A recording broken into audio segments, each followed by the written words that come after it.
everybody, my name is Marissa. I am a certified personal trainer and registered dietitian, and today I'm going to be talking about my experience in womanhood, taking you from when I got my period, when I was 13 years old, all the way to being 22 years old and experiencing things that I honestly didn't think I would be experiencing at this age. I am going to be diving into topics like hormonal birth control, non-hormonal birth control, gut health, hormone health, but ultimately this is my experience and it is not my intention to scare any of you away from the birth control pill. I am not anti-birth control. I am pro-informed choice, that your doctor is being 100% transparent with you about the side effects of being on birth control and the potential after effects and what the birth control pill can put you at higher risk for, which in a lot of cases, transparency just isn't there. That's one big reason why I kind of got into this whole mess. This video will have several parts and I have the timestamps in the description for you to check out. First off, let's talk about my period story. I mean, that's the best way to put it. When I got my period when I was 13 years old, I had a horrible time. The first time I ever got my period, I had to stay home from school and it was absolutely crushing and debilitating and I hated every second of it. The next month, same thing. The next month, same thing. I would have to stay home from school, miss events, constantly in pain, at least for the first 2 to 3 days. And then it got a little bit better, but my period always lasted 7 days. And besides that, it was regular. So I would get it on the same day every single month. I know this because my birthday is on the 24th of April. Thanksgiving is late November. Christmas and New Year's are late December. And I always had my period on those special events every single year like clockwork. And I always hoped it would stop or just like switch to the middle of the month or the beginning of the month, but that never happened for me. So I would miss out on Thanksgiving dinners a lot of the time, be crying in my room. Cramps overtook my life. And not only that, but I would get severe back pain, severe fatigue. Like, you cannot get me to do anything, not just because of the cramps, because, you know, I would take a leave for that, but I could not get out of bed just because I had such depleted energy. It got so bad to the point where I would throw up sometimes. I remember going to my teacher in freshman year of high school because I was in a medical magnet program. So I had medical class. We were learning like medical terminology and things like that. And I asked her if it was normal to throw up from my periods. And she said, well, it should go away eventually. And luckily it did. So much of my life that was spent in pain. I tried so many things to make my cramps better, like heating pads, lying in the fetal position, even these electromagnetic pads that you would put on your abdomen, and it was supposed to help your pain go away. None of that stuff worked for me. So I would just be on NSAIDs every single month for multiple days. I would have to take 3 in a 24-hour period, and it always says you cannot exceed 3 in a 24-hour period on the label. That's why I know I would take as many as I could safely. I know the risks of potential stomach bleeding if you take too many. And over time, I heard a lot of my friends who had similar painful periods would get on the birth control pill, and they said that their periods would not be as severe. And I didn't really know the whole mechanism, the physiology, what it does to your body or anything like that. I was really nervous about going to a doctor. I do not have a primary care provider, never really have. I got it from a service called Nurx online when I was 20 years old. And it honestly just surprised me how easy it was to get my hands on birth control. You should be able to go to someone that will thoroughly explain what it is doing to your body, how it's preventing ovulation, and the different types of hormonal birth controls.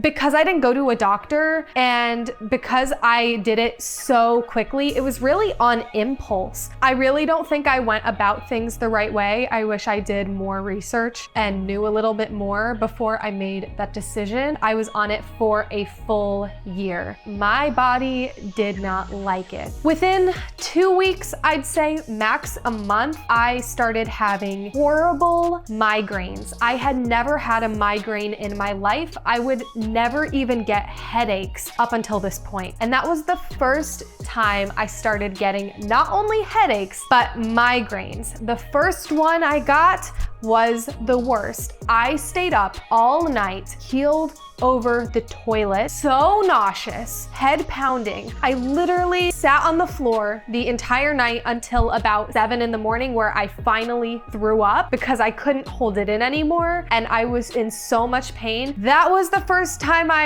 had an issue like that, and I didn't even connect the dots. Did not think anything of it being connected to the birth control pill and the surplus of hormones that my body was introduced to. From that point forward, I would have headaches, sometimes migraines, every single weekend. That first occurrence was on a weekend, and I got it every single weekend after that for a year. I don't think I missed a weekend without having at least a headache, and it would last a minimum of 24 hours. I would finally get to sleep it off and then it would go away, but about almost a year from that first incident, the same thing happened where I was up all night, same situation. And I said, this isn't worth it, because by then I had put 2 and 2 together. My body was retaliating. On top of those migraines, the only other side effect that was a disruption to my daily life was nausea and indigestion issues that would occur usually right before or after I ate something, which was very strange for me. I remember a specific incident where I went out to dinner with my boyfriend, and it was my favorite restaurant. I was so excited to be there. We order our food, and then all of a sudden I just get so nauseous. I go to the bathroom, come back, and I'm like, I am so sorry. I'm gonna have to tell our server we have to get the food to go because I do not feel good at all. And of course, by the time I got to the car, I felt fine. That would happen a lot just around meal times, and it was really frustrating because I hate being nauseous, like I'm sure anyone does, and it was a very frequent occurrence for me. I also noticed that I was just having relative gut issues, like I was going to the bathroom a lot more often. I was having a lot of loose stools, and I didn't really know what to make of that at the time. I didn't understand how hormones can affect your gut health and how they can be connected. So I just went about my days as if nothing was wrong. And then there's that overall sensation that a lot of people talk about where you just don't feel yourself. I had a lot of brain fog. My mood was all over the place, more so than my PMS before birth control, which was bad, but this was just more frequent mood fluctuations. And I wouldn't say that necessarily disrupted my everyday life, but it was definitely something I noticed over time. A few months along the line, I started seeing more videos on TikTok where girls were sharing their horror stories surrounding birth control. I would read the comments and see how many girls were dealing with things similar to me, worse symptoms than what I was dealing with, and just was thinking, how was I able to get my hands on this so easily without talking to someone about it?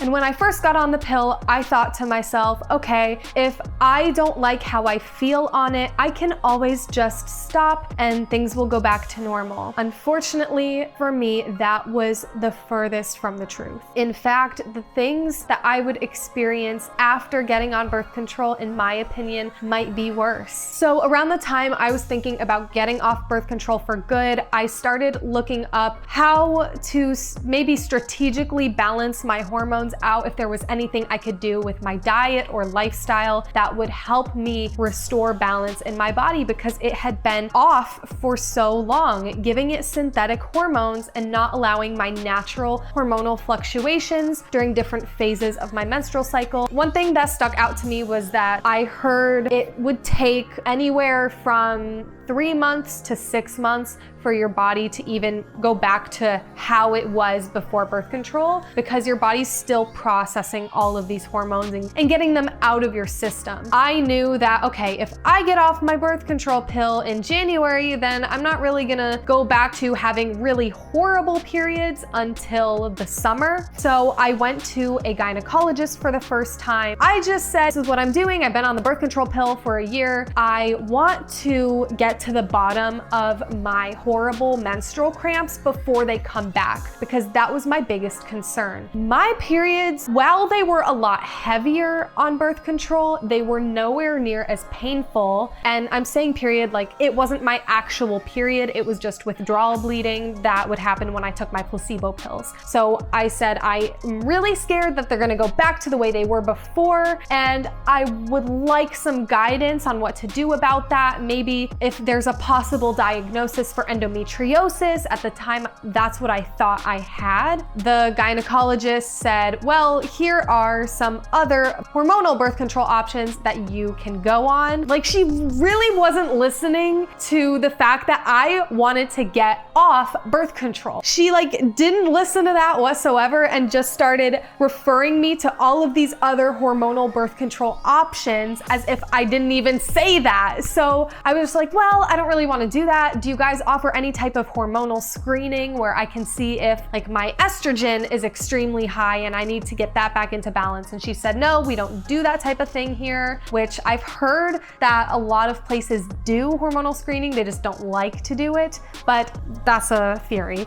She said the only way to diagnose endometriosis is by actually having the surgery for endometriosis, and from there they can treat it and diagnose you at the same time, and it's a one and done type deal. And then if you had it, they will cut all the scar tissue away and you'll be good to go. But if you don't have it, it's surgery for nothing. And I don't want to feel like I'm just a hypochondriac and really sensitive with all of the other symptoms that came from my period, especially the vomiting when I was younger. That's not normal. The extreme fatigue, the low back pain, excruciating, and I will call it excruciating because one time I was home alone and I literally thought I was dying. I thought I was dying, that's not a joke. That is not normal. I decided, okay, well, I'm moving back home in a couple months anyway. If I do decide to follow through with the surgery, I can then. But in the meantime, she said I could check for cysts. So I got an ultrasound. I am in the clear for cysts. Then I went home. I got billed over $600 for that experience. So I pretty much go about my normal routine, go about my normal diet, hope for the best. That's what I did. And then of course, like clockwork, the summer comes around and my periods are back in full force. Very painful, heavy periods, but now they're completely irregular. I ended up going on a trip in August and I was supposed to get my period on that trip and ended up being a month and a half late. And that was something I literally had never experienced before. I never experienced irregular periods. Very rare cases when I got extremely stressed, I would get my period early. I actually think I got my period on the first day of 10th grade because I was running on no sleep and extremely stressed out. So that's fun, but that's the only time in my childhood where I had an irregular period. So it was very weird to me. I looked it up on the internet and really didn't get too many answers on what that could be. The migraines continued probably for about a year or 8-9 months until they started to become less frequent. Nowadays, I do not get them as often, but I still get them. And that's really annoying. But the one thing that really frustrated me so much was that my gut health was in the trash. And now we're gonna go into my beautiful gut health story and my food sensitivity story. For about a year and a half while I finished college, I would go to the bathroom 8 to 12 times a day, loose stools, every single time. And I thought nothing of it because we were in a pandemic and I was at home taking online classes all day, every day anyways. So I thought literally nothing of it. I was too busy working on my degree, getting stuff done, that it wasn't weird to me that I was going to the bathroom every hour on the hour, sometimes more, especially after eating a meal. And that went on for so long. I can't believe I didn't think anything of it. It's crazy how some things we just tell ourselves are normal that are so not normal with our bodies. Finally, in the fall of 2021, when I began my dietetic internship, is when it finally clicked that something was off, because I would go to my job. I would have to get up at 4:30 in the morning and go to my first rotation site with a collegiate football team. I was doing sports nutrition there because I had an actual job where I was gone out of the house all day, every day, and traveling to and from work, I finally realized, oh my gosh, I am going to the bathroom so much. This is actually interfering with my ability to be productive at work. And that's when I was like, okay, I need to figure out what's wrong, because I have been experiencing this for a while, but now it's actually interfering with my daily life more than it was before. I feel like if the pandemic didn't happen and I was actually going to class physically, I would have picked up on it sooner. But just the fact that I was home, you know, I was like, la da da, didn't think anything of it. So it wasn't until I started working that I wanted to get to the bottom of it. And it seemed like it was getting significantly worse. Or while I was working with the sports team, and I had no idea why. I tried switching up my breakfast. I thought, okay, it's because I'm having a breakfast smoothie that it's quite literally going right through me, forcing me to run to the bathroom the second I get there. So I ended up switching to egg sandwiches in the morning, something solid. That didn't help at all. So that's when I reached out to a friend of mine who just so happens to be a naturopath. Ask her, you know, what could this possibly be? She threw out some example foods that could potentially be problems. And the one food that stuck out to me was soy, because I never thought about it before. You know, I have soy sauce. I'm like, wow, that could be the reason that every time I eat sushi, I'm running to the bathroom. I was like, you know what? Let me start reading some labels. Let me read some ingredients lists and see what I'm even eating that has soy in it, because I truly didn't think there was that much in my diet that had soy in it. Turns out everything had soy in it, almost. And because I was working at this facility, they had a lot of snacks and beverages that were soy-based. They would have these honey stinger waffles. They would have soy-based protein bars, soy milk in the fridge that I would sometimes use for my matcha tea. And of course, sushi, my favorite food. I would always have soy sauce with it. The deciding factor for me was that I tested it out. I had an entire Cliff Bar, the soy-based Cliff Bar, before dance practice one night, and within 30 minutes, my stomach blew up like a balloon and I couldn't even dance. Like, I would sit out off to the side because I thought I was gonna hurl. My stomach was in so much pain from so much gas, literally felt like it was going to explode. I was like, okay, it's soy, problem solved. I've been eating soy my entire life and I don't know why I'm having problems with it now, but I should probably take it out of my diet. So I did, and things were good for a while. Things definitely improved once I cut out soy. I thought, okay, basically my gut is healed. I don't have to do anything else. Well, that was wrong. A few months later, I noticed that I was still waking up with gas and pain. It was just extremely gassy all day, every day. And of course now, being home and working from home full time wouldn't be a big deal, but you know, working in facilities, you know, I don't want to be passing gas everywhere I go. And that's why I noticed that, you know, things were not completely fixed. I would also experience bloating still when I ate certain things. Like, I picked up on garlic being a trigger for me, corn being a trigger, Brussels sprouts, which I freaking love. And they all had one thing in common. They're all high FODMAP food. And I will get into the FODMAP diet in great detail in the next video that will come after this one, where I share my journey through the elimination phase of the low FODMAP diet. But for now, all you need to know is they are highly fermentable carbohydrates. They can range from simple carbohydrates like fructose to polysaccharides and oligosaccharides, the kinds you would find in whole grains and nuts and beans and legumes. I noticed that all of those foods that were really messing up my stomach were high FODMAP foods. So that's when I decided, okay, I really want to fix whatever's going on because it's really causing me issues and I don't like living like this. I don't like living in pain, feeling like whenever I go out to eat, I'm gonna have to run to the bathroom and then spend 20 minutes in the bathroom. I finally